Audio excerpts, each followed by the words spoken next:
আমি একটা কথা বলতে চাই, এখানে কর্মী পরিচয় দিছে। আপনারা যারা সামনে বইছেন তারা কি সালাউদ্দিন বাবুর কর্মী না? তো সবাই যদি কর্মী হয় তাহলে আমরা ওর পরিচয় দিব কার? আমরা তো সবাই কর্মী। আমার কথা একমত আছেন না? লজ্জায় করে এখন পুরান কিছু কথা কম আপনার বলেন। এই বাংলাদেশ পাকিস্তান যখন ভাগ হয় তখন ব্রিটিশ গভর্নমেন্ট ইউনিয়ন পরিষদ গঠন করছে। তাগো আমলে কিছু চেয়ারম্যান বানাইছিল, প্রত্যেক ইউনিয়ন একজন করে সিলেক্টেড করছিল বিহারিয়ারা, ইংরেজরা, তারা ছিল হিন্দু।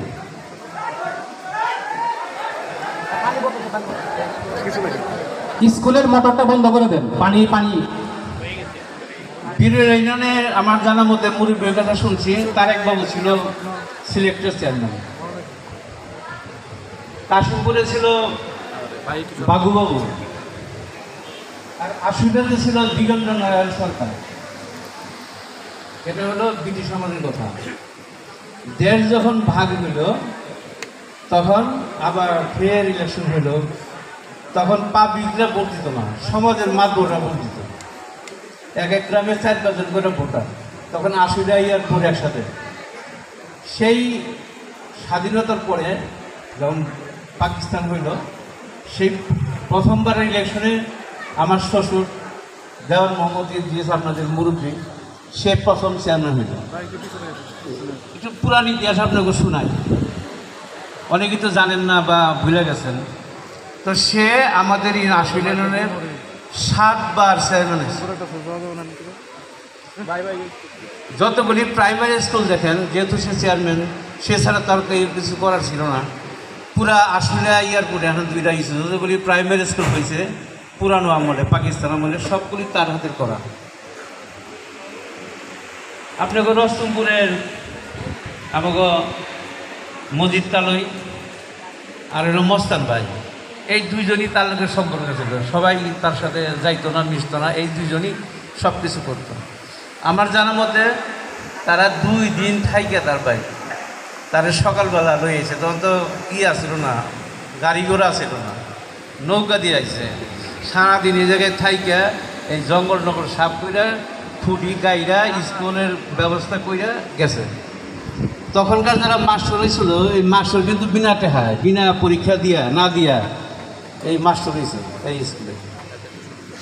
তো এখন এই পুরানো স্মৃতিগুলি মনে রাখতে হতো। এখন অবদান কার কি? আমি ফিরোজ ভাইয়ের দিন প্রশ্ন করছিলাম যে টঙ্গাবাড়ির মেশারে, রস্তমপুরের মেশাতে আপনারা খুব ভালোবাসে, আপনি কি করে দিয়েছেন? রস্তমপুর স্কুল করছেন, রাস্তা করছেন, বিদ্যুৎ করছেন? কয় না। আমি খালি আপনাকে একটা জিনিস দিয়ে পাই না, 2টা আর কি। একটা হলো ব্রিজ, আমার দুর্ভাগ্য, এই ব্রিজ আমার সময় আমি রাস্তা বানাই হারাইছিলাম, আপনারা দেখছেন। এটা তো মিথ্যা কথা না যে রাস্তা বানাই লয়ে গেছিলাম গা। ব্রিজের কি হয়েছে, পাইলিং হয়েছে, কিন্তু দুর্ভাগ্য আমি পারি না, আমি হাইরা গেছি গা প্রশাসনের কাছে, যেটা কিনা 80টা বড় বুঝিত। এই মস্তান ভাইয়ের অবদান, এই যে মজা ফকিরেরা, পরে এলাকার সব মানুষ আইসা স্কুল করছে তখন। আর এখানে ছিল অখণ্ড সার বাড়ি, আমার শ্বশুর ওই বাড়িতে বছরে 2-4-5 বার আইতো, তার সাথে খুব সখ্যতা ছিল। আর একটা ঘটনা কইয়া যে কইলে আবার এমপি সাহেব বেজার হইব কিনা, আমার শাশুড়ির যে অনুষ্ঠান হয়েছিল, বিয়ার অনুষ্ঠান, এই সব মাছ কিন্তু এই শাউলা থেকে যারা মাছ মারে তারা, আর হলো এই যে রস্তমপুরে যারা মাছ মারে তারা। এখন যদি কেউ মুরব্বীরানিকে থাইকা থাকে, তারা স্বীকার করবো যে আমরা সব মাছ দিয়েছিলাম, মাছ দিয়ে অনুষ্ঠান করছিল। তাহলে কতটুক সম্পর্ক ছিল এই রস্তমপুরের মেয়ের সাথে দেওয়ানজি সাহেবের? কি বলেন, সম্পর্ক ছিল না? সে বহু সম্পর্ক রেখে চলতো। সে মাসের মধ্যে যাইতো, মেয়ের লোকে তুই করে কথা বলতো। তার দিলটা এত ভালো ছিল, মানুষের লাই তুই কেমন আছো রে, তুই তো যাস না রে, তোর তমুক না রে, এইসব করতো। আশুলিয়ার হাটে আইতো, আইয়া ওসা জায়গায় দাঁড়াইতো, যদি কেউ ফাঁকদা যাইতো গা, ডাক দিত, এই ছোট বাচ্চা দিকে, তোর মাই কেমন আছে, তোর বাপে কেমন আছে। ওই মানুষটা 1 বছর 2 বছর খুশি হয়ে যেত। এই যে তার যে স্বভাব ছিল, এখন আমরা তো ওই মুরব্বীদের কাছে ঋণী, যারা আপনাগুলোকে কিছু করছে, আমগুলোকে কিছু করছে, তার কাছে আমরা ঋণী না? তো এই ঋণ আমরা শোধ করবো না? আমি আরেকটা কথা একবার কইছি, আবার কই যে পরিস্থিতি কর্মী, অমুক কর্মী, তমুক কর্মী, আমরা সবাই কর্মী, একমত না আপনারা? আমরা সবাই সালাউদ্দিন বাবুর কর্মী।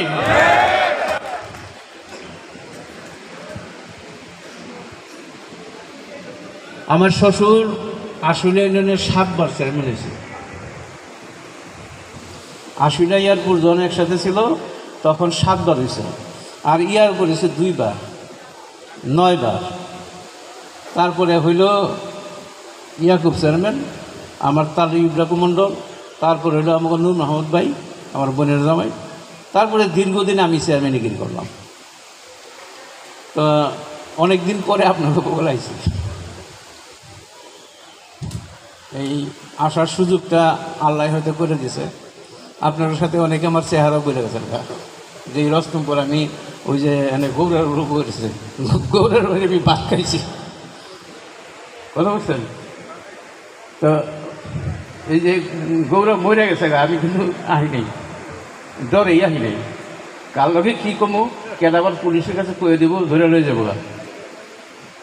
তো এখন আপনাকে যে কথাটা 2 বার জিজ্ঞাসা, আমরা সবাই কর্মী, এটা কি মনের থেকে কইতেছেন যে সবাই সারাদিন মনে কর্মী? আগামীতে নির্বাচন হইলে ইনশাল্লাহ আমরা সারাদিন বাবুরে আমরা ভোট দেবো। আপনাকে মনে মনে একটা কথা রইল যে আমাকে ব্রিজটা তৈল না, তো সারাদিন বাবু যদি এমপি হয়, আমি তো আধা এমপি নাকি?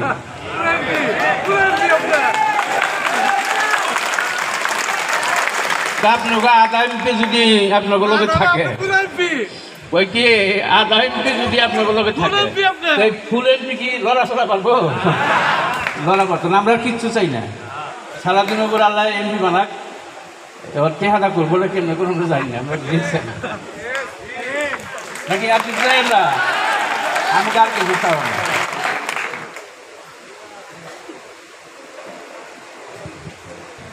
এই স্কুলের সাথে যারা যারা সম্পৃক্ত ছিল, এই স্কুল কেন হয়েছে সেই ইতিহাস আপনাকে আমি কইতে চাই না। হাই স্কুল যে কেন হইল, ওইটা হইলে তো খারাপ না যায়। তো স্কুলের যারা সম্পৃক্ত ছিল, যে মুরব্বীরা, তার আজকে কেউ নাই, বাইসা নাই।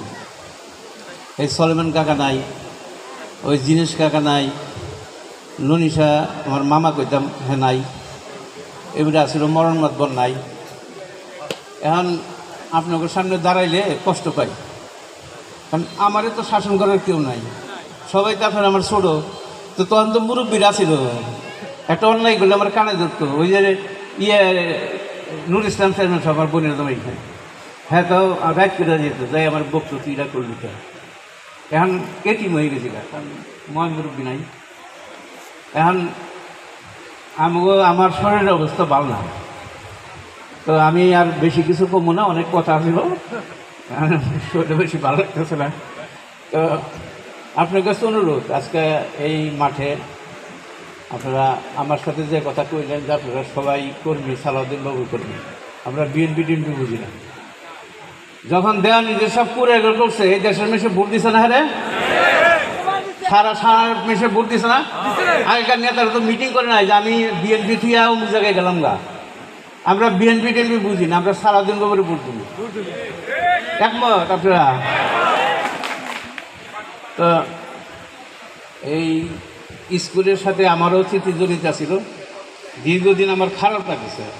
আমার ওই আপনার বদিগণ বা চাচিগণ, কেউ ছাত্র আছে যেখানে ওর কথা মনে পড়লে খারাপ লাগে। আপনারা দোয়া করবেন, আর আমি আশা করি যে আপনারা আমার বহুত ইজ্জত করছেন, বহুত আদর করছেন। এই রস্তমপুরের মানুষ, পাড়াগাড়ার মানুষ আমার আগলায় রাখছেন আপনারা। তো আগামী দিনে আপনাদের কাছে সালাউদ্দিন বাবু আহুক না হোক, আমি আমু, যদি ইলেকশন আহে আপনারা সবাই কর্মী হিসেবে খাটবেন, ভোট দিবেন। আর পূজার জন্য আমরা একটা কমিটি করে দেবো, যারা দায়িত্বশীল ব্যক্তি তাকে আমরা কমিটি করে দেবো। কমিটি করে আপনাদের কাছে তাকে আমরা পাঠাই দেবো। দরকার আমি আমু, সব পূজা মণ্ডপে আমরা আমাদের লোক থাকবে।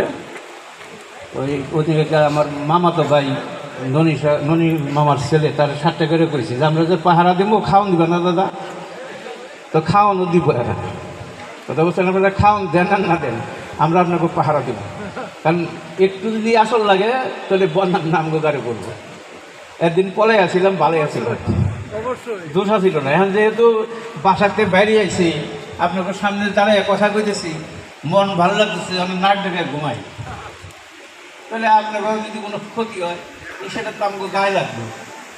আমরা আপনাদের সাথে আছি, আমরা পূজা করেন। আর এমনি সাথে অনুরোধ করুন পূজার মধ্যে যে আইসা আপনাদের সাথে একবার মণ্ডপে দেখা করে যান।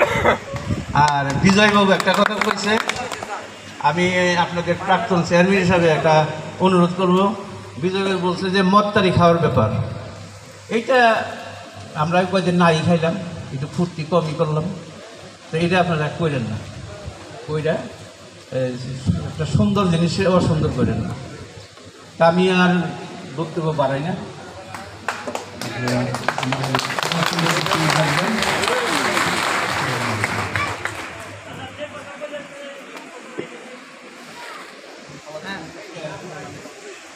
হ্যালো, একদিন খাইব কে?